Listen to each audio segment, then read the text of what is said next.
once again. So we have an awesome Q&A today. I'm super excited about it. But real quick, I just want to tell you why we created this Q&A, live Q&A, and where do you go now? So during when COVID started back in March, I was asking myself, along with my teammates, Katherine, and we were trying to figure out, well, how do we give back to the community? There's a lot of ways you can give back. And we thought, well, since we love real estate so much, why don't we give back by educating people in real estate for free on every certain type of subject? I think it's really awesome what we're doing. I'm super excited about it to be a part of this team and doing this. So that's why we created this, and we're going to just keep going. So without further ado, what I'm going to do is go ahead and introduce you to two amazing people that we have on this live Q&A. And the first person is Katherine Mariah. And Katherine's been doing full-time real estate investing for over 20 years. She has also been doing fix and flips. She's also a landlord, an author, an Airbnb superhost. She owns a lot of short-term rentals and long-term rentals throughout Southern California. And she's doing some really awesome stuff right now in North Carolina. So I'm super, super excited about that for her. And now we go to Mr. ADU. Without further ado, oh gosh, there we are. Sorry about that, guys. So Mr. ADU, Seth Phillips, he was raised in Minnesota, and he has worked as a real estate broker developer in Los Angeles for over 30 years. 30 years. And he has facilitated over 100 ADUs and 1,000 fix and flips and buy and hold as well. So without further ado, Katherine, take it away. Thank you, Donica. What a beautiful introduction. I feel so honored and flattered.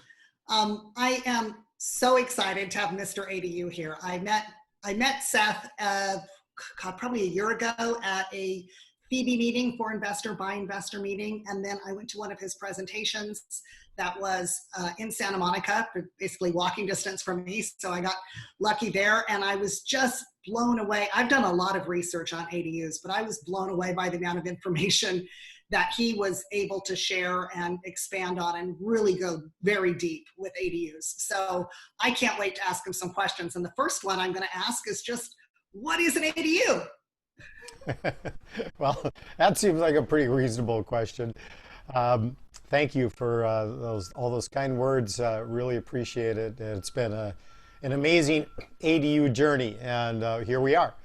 So an ADU, by definition, is an acronym for accessory dwelling unit, and that is basically a legal term that was put together by new legislation that was created in the state of California that went into effect January 1st, 2017. And that then allowed single-family homeowners to add a second living unit on their property. And I mean a completely separate living unit, separate address, separate utilities, separate everything, except for they can't be sold separately because it's still just one property with two living units on it. Right, okay. And I remember when this law first went into effect, and I was blown away by the idea that we were actually going to be allowed to do something so many people have been doing sort of under the table for a long time, which was, maybe converting a garage or, having a separate space with a kitchen. And now to be sort of blessed to be able to do this officially, it was such a gift, in my opinion. Now, can every single house have an ADU? Does it matter where the zoning is? The way the law reads, and keep in mind that there's two different sets of laws. The original ones went into effect, as I said, January 1st, 17, and then the state was really keeping track of their law because, particularly in the original law, they had to give all of the municipalities, the cities and counties and so forth, some wiggle room into exactly how they interpreted the state law, and it was a real experiment. Although California is not the originator of this particular concept, as they often are.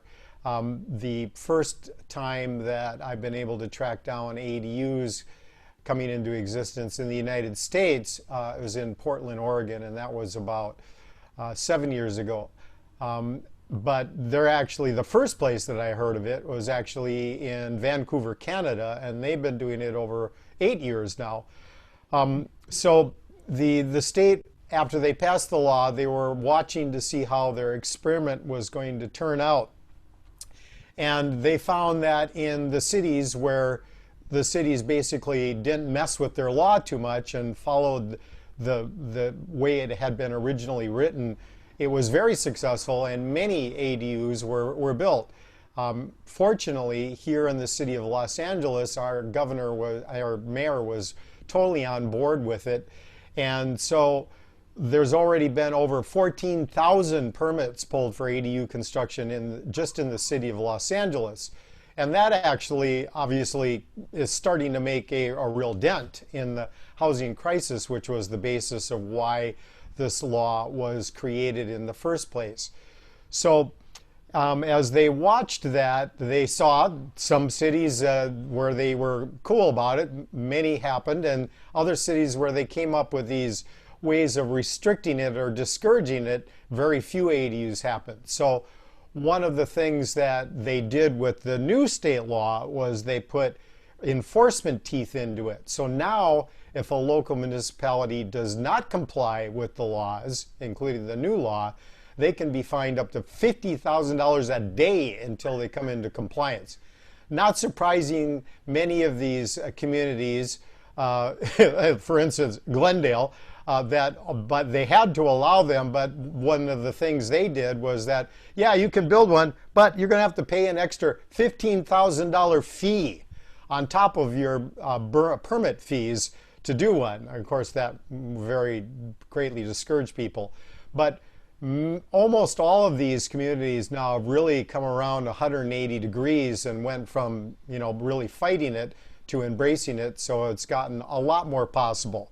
That said, the ADU law is a statewide law, so it applies to all single-family zoned property, and now under the new law that just went into effect January 1st, 2020, now additionally multifamily properties also can take advantage of this, and this is where it really gets exciting. We'll talk about that more in a minute.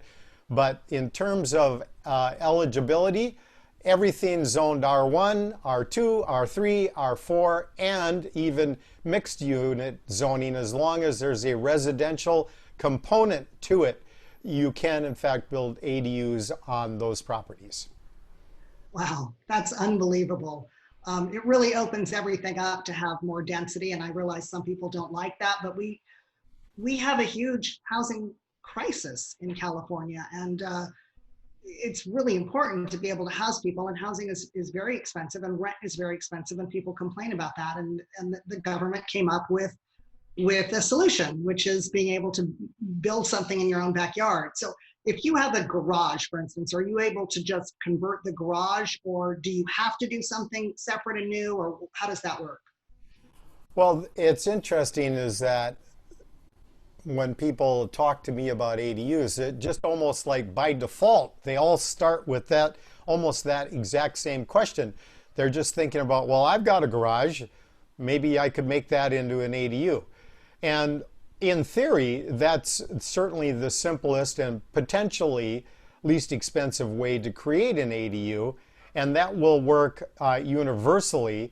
And one of the changes that did happen from the first law to the second series of laws is that in the original law, you could convert a garage into an ADU. And this is where the parking aspect of ADUs comes in, because this is really probably the key component to the success of ADUs is the parking requirements are in general waived, and there's lots of specifics to that, which I'll talk about now.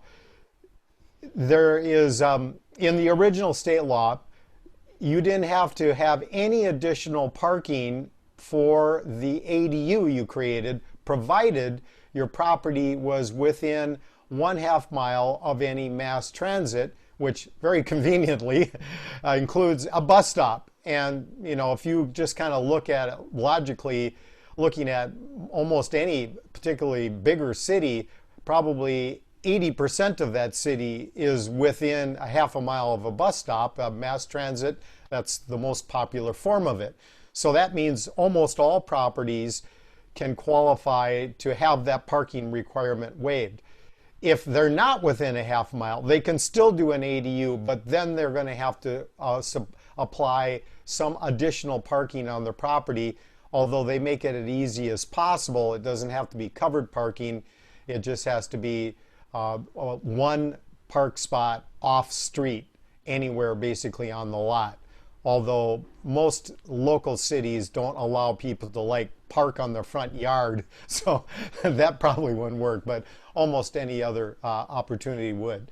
So the garage conversion is once again a logical kind of like starting place for an ADU, but remember that you're going to have to be bringing that garage now, you're converting it into legal living space, so it's going to have to be brought up to all the modern code requirements for living space, which is radically different than the code requirements for that garage when it was built probably in the early 1900s, where it didn't really have virtually any requirement other than it had a roof on it, maybe.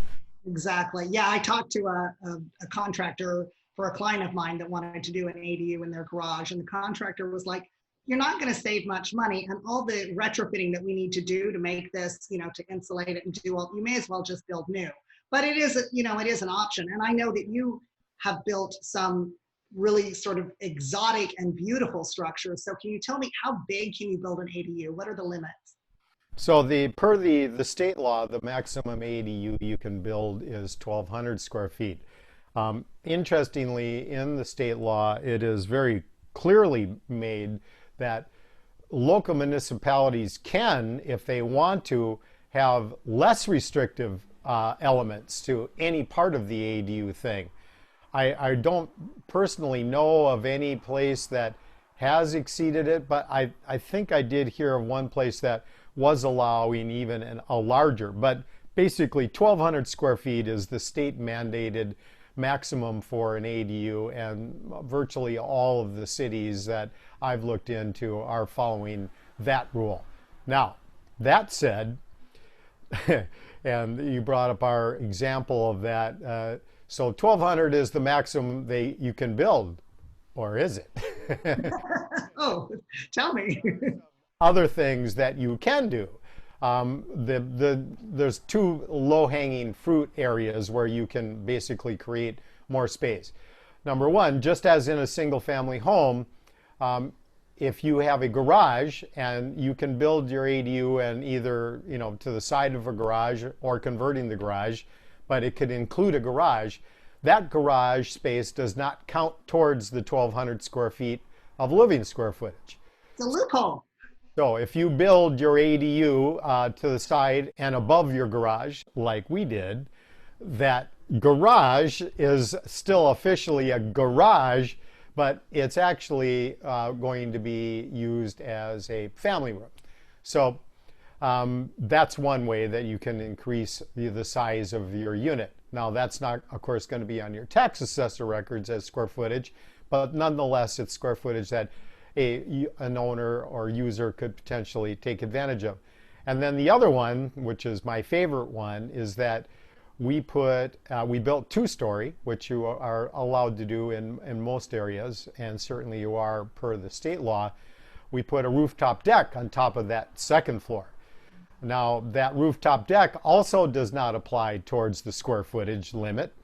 So you can easily have a 400 or 500 square foot rooftop deck on top of your structure. So literally your 1,200 could have a 500 square foot garage and another 500 square feet of rooftop deck. And now you're talking some serious square footage. So that's just some of the areas that we've looked at too. Because Right. Well, I love that idea of the rooftop deck too, because we're all, you know, safer at home, right? So we're all like staying home. And now having a home that's spacious or beautiful or has access to outdoor space is even more important than ever. So having an ADU where you have a deck that you can go out and get some sun and sit outside and enjoy the weather, which is of course one of the great benefits of living in California. So that's a great idea, adding that. Now, when I've done a tiny bit of developing in my life, and when I had to do pulling permits with the city, all of the setbacks, the parking, the permit fees, impact fees, which I think went away, but what about all those barriers to entry for building ADUs? Yeah, the city, the county, the state, the federal. It's like Yeah. everybody's got their hands in your pocket, seems like. And that is, unfortunately, that continues to be true with ADU. Although now that we've had the ADU law around for 3 years, at least the local building and safety departments are getting, a little bit more adjusted to it and interpreting them and understanding them. So, plus, in one of the things that they did add in the new state laws is that they mandated that a local building and safety department has to give you a permit within 60 days. So they really lit a fire under them. That's amazing. How has that been affected by COVID? Are they still doing that? Yeah, that they don't get an out for that necessarily, but of course the real world and the hopeful world are sometimes two different things. But Right. the reality is that in once again using Los Angeles in my example, and we've worked in many cities, but that's the biggest city. They switched over their system pretty quickly into this new COVID area.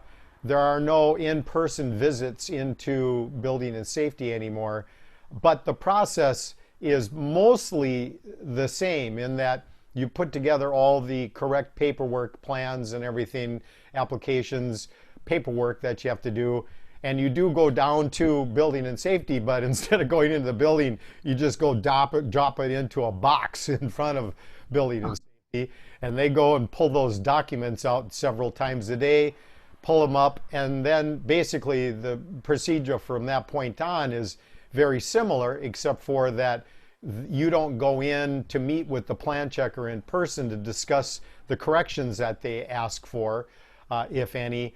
You do all of that over the phone, and they are doing some Zoom stuff along with that too. However, one of the things that is good that has come out of this COVID thing is that strangely, this system in almost all the building and safeties in the state of California are still operating under very similar systems of everything's on paper and everything's on giant pieces of paper. I mean, when you go into these with these architectural plans, I mean, they're 3 feet or more bigger pieces of paper. And when you walk in there, you see all these people with these bigger projects.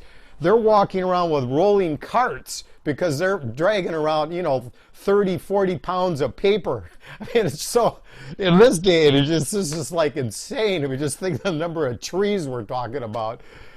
So they already are starting to switch over, and now this has accelerated that of going to more electronic document processing. And some of the things, the most simple forms of ADUs actually can be done fully electronically now. Otherwise, the process is very similar, but that's really forced the hand on this issue. So I believe that long term, this is going to hugely accelerate a much needed change at LADBS. So that part's good. The fees part is pretty straightforward. You touched on these impact fees that they addressed in the new state law. Los Angeles didn't tack on additional impact fees, but many cities did. So those are now going to greatly be rolled back under this new state law. So, and then other individual cities have different ways that they go about this fee structure. Mostly they're going to fall in line with the same fees you would pay building a single family house, but in some areas you are getting a break and getting slightly reduced fees in that regard. Okay, I see. Now, as an Airbnb superhost myself, when I first heard about ADUs, I got very excited and started to think, wow, great, now maybe I can have some additional rental income in my property by having an ADU in my backyard. So do you want to touch on how that works or doesn't work? I am not an attorney. Yeah, this is for information only, people. It's just education, and look up everything you need to look up. Yeah, yeah, there it's a, this is really important stuff. And, because I'm a ADU proponent, I have to have as much knowledge as I can about all the different strategies that you can use to take advantage of the ADU thing. And of course, renting them out for additional income is number one on that list. Airbnb is without question the most amount of income that you can glean out of any rental property, because you're doing it by the night. By the night, you get the highest price per night. And initially, of course, everybody was doing that, but now cities across the world are, starting to have some issues with the total deregulation of this part of the rental industry, and are crafting different localized ordinances that affect the use of Airbnbs. Los Angeles is certainly no exception to that. It took them a really long time, which is kind of typical for something that's so broad like this, but they have come up with new Airbnb rules, and it is much more restrictive. But the number one restriction that under Airbnb now, Airbnb, that you're aware of, is that you have to live on the property to be able to Airbnb. That's huge, because there was a whole industry of people that were buying property or just leasing property and then converting those into Airbnbs. And, some of these people had 50, 100 properties going. Well, they pulled the plug on that one big time. And the same thing with that is that, it's one thing to have a rule and a law, and it's another thing of how are they actually going to enforce that? Well, it looks like they are really starting to put some serious money towards that and effort towards that enforcement. So I think that if you're thinking of Airbnb, whether it be ADU or any other strategy, if you're not living on the property, you're probably just counting the days until you get caught. And when you get caught the first time, they're going to slap you with a fine. That's not going to put you out of business. But if you keep doing it and keep getting caught, those numbers will add up real quick, and you will be out of business pretty quickly. But well, and one of the things that happened with Santa Monica and with Los Angeles, and I'm sure other areas as well, is they've actually started communicating between Airbnb and the cities. So if you don't actually have a license number attached to your listing, they can just close you down, and it's done in a heartbeat. So, but I was more specifically talking about the fact that the ADU law actually has language in it that says specifically that they cannot be used for short-term rental. That's my recollection. Right. So the way the easy workaround on that one, and this kind of takes us into another of ADU development anyway, is that there's a new trend in the ADU world, is that because you can build up to 1,200 square feet or more, what's happening now in many instances is that people are building their dream house in their backyard, moving into that, and then renting out their existing front house. In that scenario, you can, of course, rent out your existing front house, no problem. And you can do that Airbnb, no problem. So you can, in fact, do ADU and do the Airbnb together. You just have to do it legally. That would be the way that you would have to do it. Oh, that's a beautiful loophole. I love that. That's great. Well, it is wonderful that we're creating more housing. And so, I think the flavor of the law and what they were intending is really good, because now, like you said, there are 14,000 permits that have been pulled to build ADUs, and all those people who now have a roof over their head are able to maybe move out of an apartment and move into a better, more beautiful, 2-story place with a rooftop deck. I mean, that sounds pretty amazing. Can you tell me a little bit about I think in the beginning when ADUs first started, and I have a friend who's built at least 7 or 8 of them, and she did have a hard time getting an appraisal to actually show how much money was invested. I think they gave her a, I don't know, 50,000 bump or something on her, you know, on her price, instead of, which isn't even what you spend on it, much less the value that it truly added to the property. So can you talk a little bit about appraisals and the value add? This is perfect because you hit number one issue and now you're hitting number two issue. How much value does an ADU add to a property? I mean, of course, that's critically important to this whole equation. And that's something that was totally on my mind when I began my ADU journey, because we had been in the development business for many years and had moved up from flipping the foreclosures on the courthouse steps to doing ultra luxury construction in Beverly Hills. But then after many years of that in an upward appreciating market, starting to get more nervous about those multi-million dollar, multi-year construction bets, we decided to roll back. And so we had purchased a property in Culver City, probate sale for $735,000, with the intention of just knocking that down and then building a beautiful 2-story modern on it, something that we would sell in like the $2 million price range, where we would be confident there would be an audience for that, and we could do that, within a year. So we bought it, and that's when I first heard about the ADU thing. So we switched gears, and instead of knocking that house down, we built the first 2-story with rooftop deck ADU on it. And when I was penciling that out in front, and because I had a partner, I had to convince him that this was an intelligent thing to do with our money, that we would make money on this new strategy. That was number one. How much value is this ADU going to add?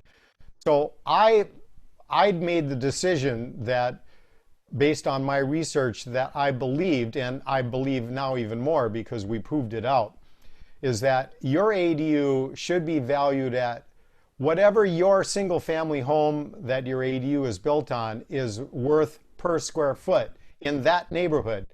That's what your ADU should be worth per square foot.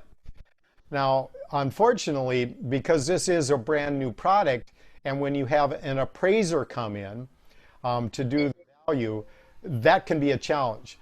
But people have to understand that appraisers don't set value. The only thing that truly sets value is such a simple thing, and this applies to everything, not just real estate. It's whatever a willing buyer is willing to pay. That's the value of it. So in 101 real estate, you basically are going to get what you build. So if you build a super beautiful house, you're going to get a premium price for it. If you build the least expensive piece of junk you can, that's what you're going to get as a reward for your effort. So we made sure we went in and built as good as we could possibly build for that location. And it did in fact work. As a matter of fact, it not only worked, but in the process of building and selling that property, we set an all-time new per square foot sales record for that area, over $800 a square foot. And if you look at that project, the photos of it, you can clearly see the ADU was actually the majority of the value of that property. The front house was beautiful, but the ADU was spectacular. And with that rooftop deck and so forth, it was the bigger part of the value. Matter of fact, the guy that bought it, of course, he lives in that, and he rents out the front house for $4,500 a month. Which is still not a bad rent. I mean, what kind of rent can you get with an ADU? I mean, that's amazing. For instance, would rent for $5,500 a month, for sure, in that area.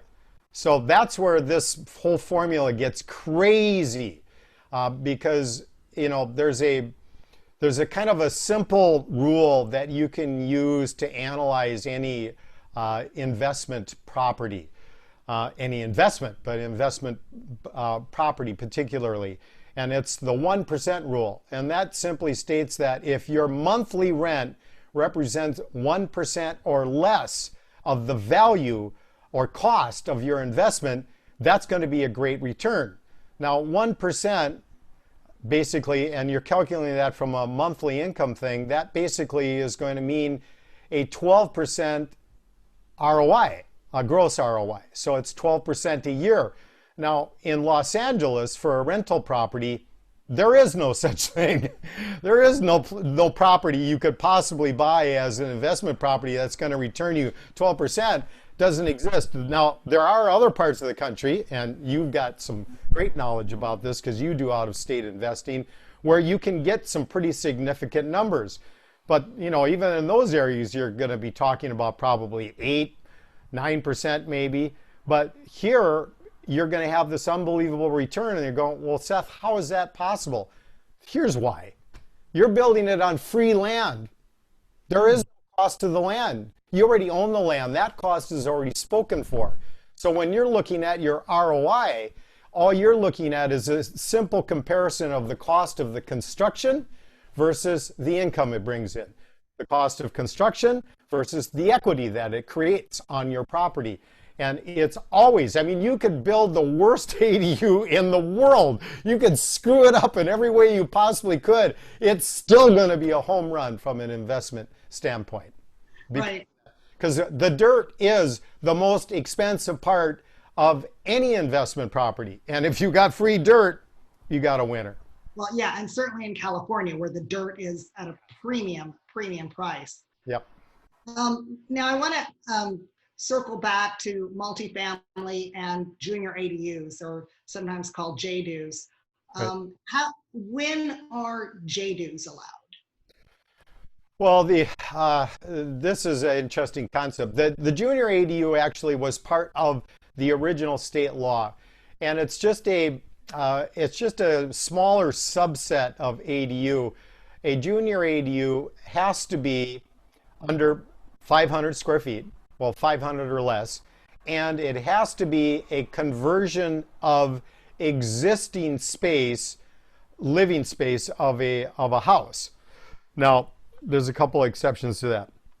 So what they were really thinking about with the junior ADU is a perfect scenario would be a house that was originally built as a 2-bedroom, 1-bath house somewhere in the early 1900s. Somewhere along the line, they added on another bedroom and a bathroom to it, or a family room, something like that. So now you've got a rectangular box with another box that sticks out of the backyard, typically the way that would have been built. Well, now you could actually take that extra bedroom and bath or family room or whatever and convert that into an ADU, and that would be called a junior ADU. It would have to have a separate entrance to the outside, and it would have to be the conversion of existing space, which would be. But interestingly, a junior ADU doesn't even have to have its own bath. It could actually share the bath inside the existing house. I don't know many people that will take advantage of that, but you could.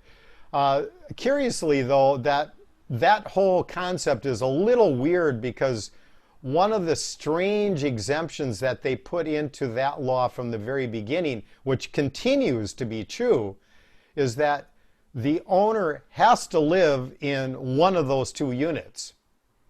And in the original law, they didn't specify other than that junior ADU part.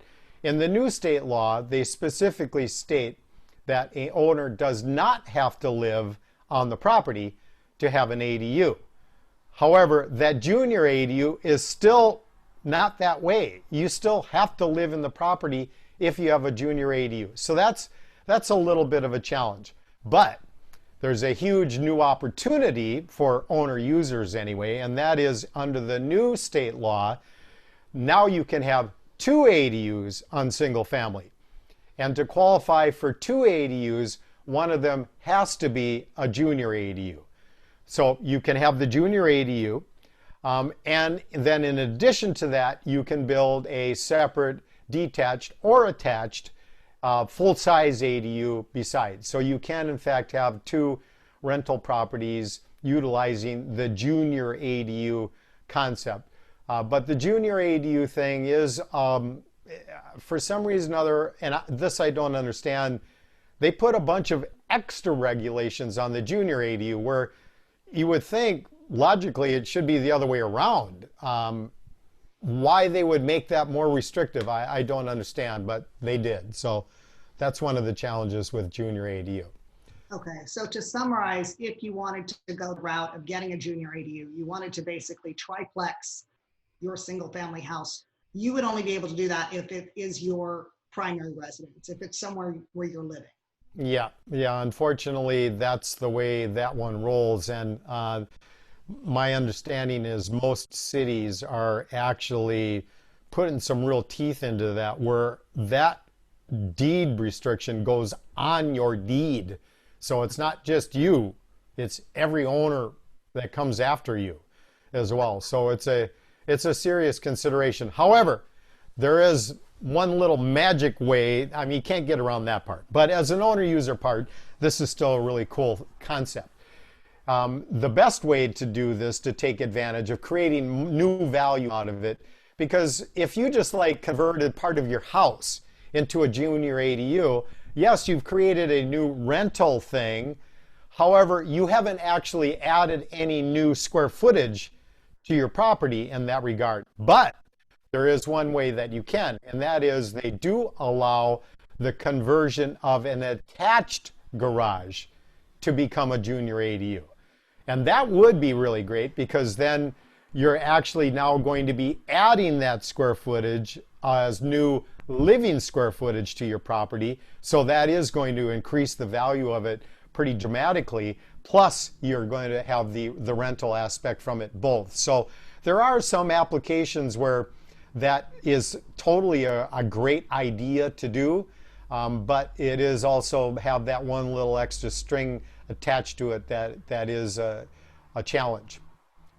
Right. Now, in the original law in 2017, this only applied to single family houses. But in January 2020, we were given this gift of allowing ADUs to occur in multifamily. And this is huge. So talk a little bit about this and what this means. That was the most amazing news for me personally, and I mean really, it's just so important, because this opportunity now is going to explode the development of ADUs. One of the big challenges that I have in the ADU construction services business, and we do consulting through Turnkey, is when I'm talking to a homeowner about this, it's a long process, because first we have to talk about construction and building and all of the things that are involved in that. And that's a very involved discussion. There's a lot of money involved in it. And then on top of that, then most of these people have never been landlords before. They know that you can, people rent things out, but they haven't yet. So then there has to be a whole discussion about the economics of it and the job of being a landlord and all the things, the pluses and minuses that come with that. In the multifamily world, however, if I'm talking to a multifamily owner, I don't have to explain any of that to them. If I just say, you can add another unit to your property, they just go ka-ching. They know instantly exactly what that means to the penny in the opportunity. So that's a great thing. Plus, of course, your typical multifamily owner doesn't own one building, they own many properties. So once they get sold on it for one property, then they'll put it on everything that they possibly can. And there's obviously just hundreds of thousands of units that are going to get built utilizing this. So the rules for the multifamily are really interesting. And they're this. Any multifamily property from R2 up, once again, as long as it's got some residential component to it, that even includes mixed use, any mixed use or multifamily property is allowed to add 2 new ADU units up to the same 1,200 square feet. That's big. But in addition to that, and this is where it really gets crazy, they are also allowed to add up to 25% more units based on their existing unit count. So some examples of this would be, but this has to be conversion of existing space. Just like that junior ADU rule, this has to be the conversion of existing space. You can't add new space under this rule. This is only for space that already exists. Some examples of that would be many apartment buildings have a rec room or a laundry room or an old boiler room or a storage room. Any of that kind of space can be converted to an ADU under the 25% rule.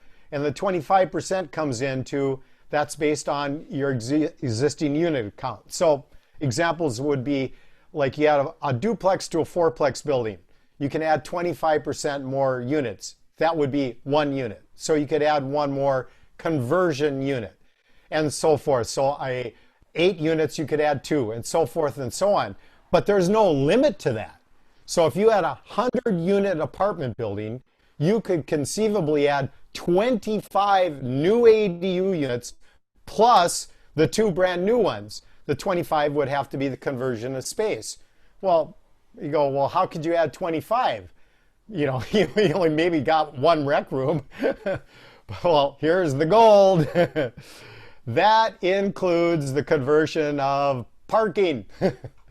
So if you have a 100-unit apartment building and you have 100 garage spaces, kabing, you can actually convert that 100 of those parking spaces, 25 of them could be converted into ADUs under the conversion law. So you could create 25 new conversion units plus the other 2. Your 100-unit building now becomes a 127-unit building. I mean, just think what that does to the cash flow to that property. It's like insane. Wow. It's Now, let me ask you, because I thought I understood this, but so I have a duplex and I knew I could build an ADU onto my duplex, but not a junior ADU because that only applies to single family. But are you saying I could actually build 2 ADUs onto my duplex? Or is it 25%, in which case it's not even one? No, they're 2 different things. The two units is regardless. Any property that's multifamily can add 2. That's regardless of how many units you have on it. The zoning, none of that matters. As long as it's a residential use, you get to add 2 new ones. On top of that, you get to take advantage of the 25% rule. So I don't know if yours does or not, you'll tell me in a second, but this is what you could do with a duplex. This is actually, if you look at it from a percentage basis, this is the ultimate home run. If you've got a duplex right now that has an attached garage, under the 25% rule, you could convert that garage into one ADU unit. And then on top of that, you could build 2 new detached units or even attached in the backyard. So your duplex now becomes a 5-plex. Where's my camera? There it is. What? Yeah, so that is going to over double your income potential on your property. Okay, so I'm sorry I took a turn into what I personally want to know about, but I don't have a lot of room in my backyard. Can I go up? Can I build new ADUs just on top of my existing building? Well, that one is possible. I mean, it's theoretically possible but they do give the local municipalities a lot of wiggle room in that particular department. But it's certainly a possibility. But there is another possibility, which is relatively common, is that on these smaller apartment buildings, many of them have a detached garage on the back of the property. So the question is it possible to convert those and build another layer of ADUs over the top of it? And we're pushing that through, trying to push that through right now. But that's definitely a little bit iffier. But the for sure one you can do is if you have an attached garage, that can be converted into an ADU for sure. And then if you've got space and you can use very little space, and then you probably can go 2-story on that space, you could in fact create all of those units on one property. One of the good things about multifamily theoretically once again is that virtually all multifamily has a 45-foot or more height restriction to it. So you can easily do 3 stories within that envelope. Now, whether they're going to let you put an ADU up on those upper levels or not, that we still don't have an answer to. But that's one of the things that we deal with every day. And one of the things that I personally did, and I'll try to do this quickly, I'll throw a personal story in on that. When we built that first ADU, we got about halfway through our permitting process, and our expediter we had hired to get that permit for us came back one day and said, Seth, they like everything about your plan, but they're not going to let you do the rooftop deck. And I went, uh-oh, this is a problem, because, you know, back in front when I was doing all that penciling out, I knew how critically important that rooftop deck was going to be to our value on the end of this project. So I went in to meet the plan checker 2 days later, and I came prepared because the first question I asked him is why they said no. He didn't really have an answer why he said no. The reason he said no, and this is true of any bureaucracy, but particularly probably building and safety departments, is that if you ask them if you can do something they haven't been asked before, their default answer is no, you can't do that, because that's their personal safest answer. They can't get any trouble for that, because what happens in building and safety departments is if one guy says yes, that sets a precedence. That means everything that comes after that has a much higher likelihood of being able to do the same thing. So they're not going to take that chance. So he said no. So I came prepared, and I said, well, I think the fair way of looking at this issue would be if a owner of a property was just going to build a new single family house, 2-story, with a rooftop deck, and you were okay with that, which I knew would be the case on that property already, then you should also allow it on an ADU, because logically, what could possibly be the difference? If the front house could be 2-story with a rooftop deck, why couldn't a legal ADU be the same thing? He went, well, that's logical. I'll talk to my supervisor about it. 2 days later, we got a yes out of that. So we set the precedence for everything that followed. Now, anybody in the city of Los Angeles can build a 2-story rooftop deck on a single family ADU. So it's the same thing now. We've got new state laws on ADUs again. So all of the people that are going in applying for ADUs under these new laws now, every one of those people is contributing to setting the bar for what you can or cannot do. So it's really important, and I talk to people about this all the time. Go in, push for everything you can get, because the more we push, the more we'll get. The more we get, the more opportunity we create at the same time. So this is a perfect example where we're in there doing battle every day. I've actually hired a lobbyist company that also does expediting to help us politically, help to push to get some of these areas, because there's a lot of ambiguity in the law. So it's got to get filled in all the way down to that desk level with the plan checkers at building and safety. So every time you go in there with a permit application, you're helping to push that bar forward, and that we take very seriously. We devote a lot of time and attention to it, because it's all, the more opportunity we create, the better for everybody. Yeah, absolutely. Well, let me ask you one other thing that I thought of while you were talking is I had a code compliance issue about 2 years ago, and I went in and they used this word that really threw me off. And I believe it was maximum allowable coverage, maximum coverage. So the dwelling had to be less than 45% of the lot size or something like that. And I'm sure every city has their own version of that. Right. But what's happening now with ADUs is that do you still have to worry about the maximum coverage?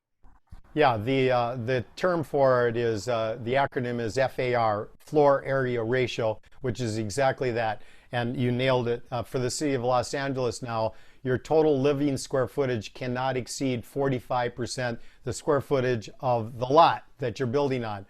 However, that's one of the cool things about ADU. It is exempt to that, to a point. Now, they established in the new state law, because that was one that was being used by cities to restrict ADUs. So on the new state law, they put in some defaults. Regardless of any FAR, open space, or any of those other kinds of restrictive issues, you can build a minimum of 800 square feet, period. So it doesn't matter any of those other restrictions. But if your property is going to exceed the FAR of a particular piece of dirt, they could restrict you to, and in the city of Los Angeles, they will restrict you to the 800 square feet. But they have to allow you to do a minimum of 800 regardless of any of those issues, and that's big. It's huge. It's huge, because once you come up against that, there's no solution other than starting to knock things down. Right. How long did it take to get, and tell me a little bit about what places other than Los Angeles you've gotten permits and done ADUs, and how long the process takes in, for instance, Los Angeles, where you've probably got a lot of experience. Well, it's, but some of the areas just around the city, like Glendale, Pasadena, Santa Monica, Beverly Hills, Culver City, all of them had quite a bit more restrictive rules originally with the original state laws. All of them now have had to come up to, at minimum, the state standard. But it's interesting because not only did they have to change their laws per the new state laws, but they also had an opportunity, along with everybody else in the world, to see that what was really just a total experiment 3 years ago, now there's a lot of them that have been built and successfully integrated into the new neighborhoods, and as opposed to what the NIMBYs like to tout, it's going to destroy single-family neighborhoods. Come on. If you drive down the street, and on that street, 3 of the houses have ADUs on it, and you drive down the next street next to it that has 0, you would likely not be able to tell the difference, period, between the two, because they typically are smaller structures in the backyard. You can't see them at all. So visually, they have no impact whatsoever. And in terms of destroying neighborhoods, just adding some density to it, that isn't likely going to destroy a neighborhood. It has the potential of actually creating more community. I mean, if you look at historically on the East Coast and row houses and so forth, families used to grow up generationally together in separate houses, but typically right next to each other, along with everybody else in the neighborhood being multi-generationally housed in a compact space. Now, that didn't ruin their neighborhoods. That probably created better neighborhoods because there's more of a connection between people, certainly multi-generationally. That's a radically better design than just what we kind of ended up going with, spreading out more and more and putting up more and more fences and gates and stuff, just walling ourselves off from each other. I mean, just instinctually, that runs contrary to who we are as human beings. We're a species that thrived because of that number one thing. Something instinctually in us brought us together. We did that initially to help protect each other from getting eaten by big creatures. We worked together to farm and to hunt and to help each other grow, and that led to our development as a species. And to just all of a sudden go, no, we don't want to be around anybody else. That's not the way we best work as human beings. So I think from a sociological point of view, the ADU is a really, really important thing, besides and on top of the important housing crisis solution, which we can be part of by participating in this. And you talked about this in the beginning. The only way, everybody agrees that we need to build more housing. That's simple. The reason we have a housing crisis is because we have a housing shortage. Our state is still growing, even though technically right now more people are leaving than coming in. the state is still growing because there's another thing. It's called making babies. So we're still doing a pretty good job of that. So the state is still growing, but the developers are not building to keep pace. The builders are not building because many reasons, but some of them are, it's very difficult to build now. And one of the big things is the governmental regulations on that and the cost of the dirt and so forth. So we have to build more, but in big cities, to build more, there is no basically vacant land to build on. So the only way to build more is to increase density. So cities have been facing that challenge since the beginning of time. In California, I mean, we kind of invented this suburbia model. Well, yeah, we need to build more, so we'll just keep pushing the edge of the city further and further out. Next thing you know, now we are the epicenter of the world of this new thing called the supercommuter. And that's people that are driving an hour and a half each way to and from work. And that is now, it's the breaking point. I mean, psychologically, if nothing else, along with ecologically, this is a disaster. So we have to build. Nobody wants to be stuck in traffic. That's right. We've got to build more density. So what cities have historically done to do that is they've created zoning that allows certain parts of the city to have higher density so they can build bigger apartment buildings and so forth. And that works. But that then kind of creates these super dense parts of the city and other parts are not. And deciding which parts of the city are going to get more dense, that's a political process, and there's challenges to that. Plus, when you do that, and downtown Los Angeles is such a perfect example of that, they've rezoned downtown 4 times in the last decade to increase density, and it's worked. Downtown is thriving. The apartment buildings are just getting bigger and bigger and taller. But the only people that directly economically benefit from that are the real deep pocket developers that can afford to build those superstructures. Now, with the ADU concept, completely different thing.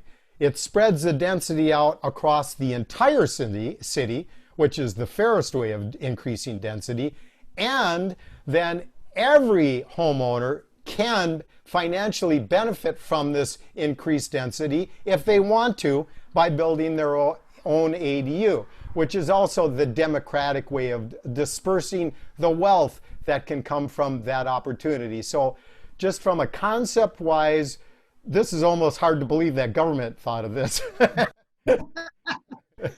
is so true. Somebody else thought of it and brought it to them and they just went, huh, okay, let's try that.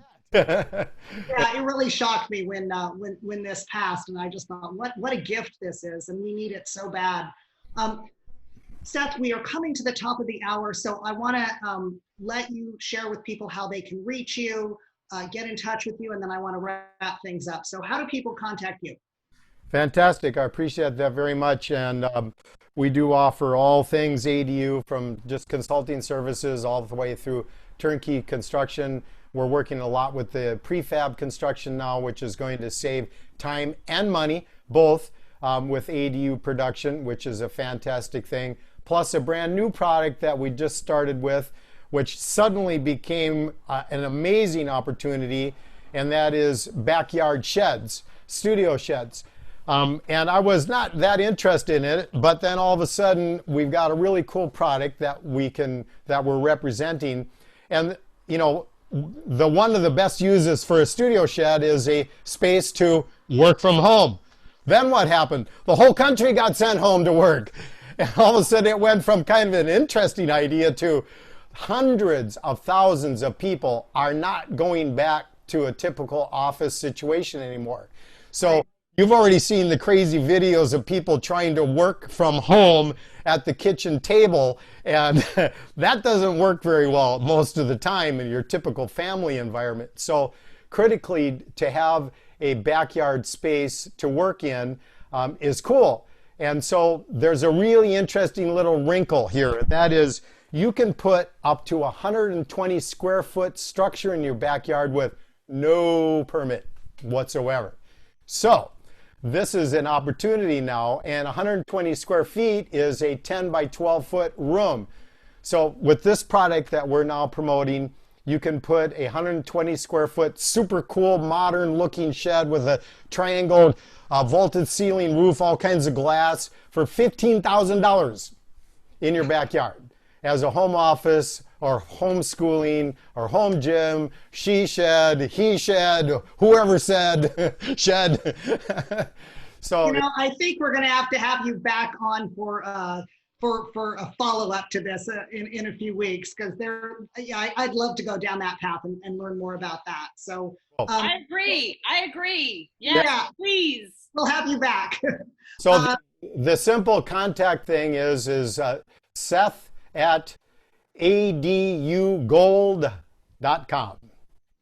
So that's Seth, S-E-T-H, at adugold.com.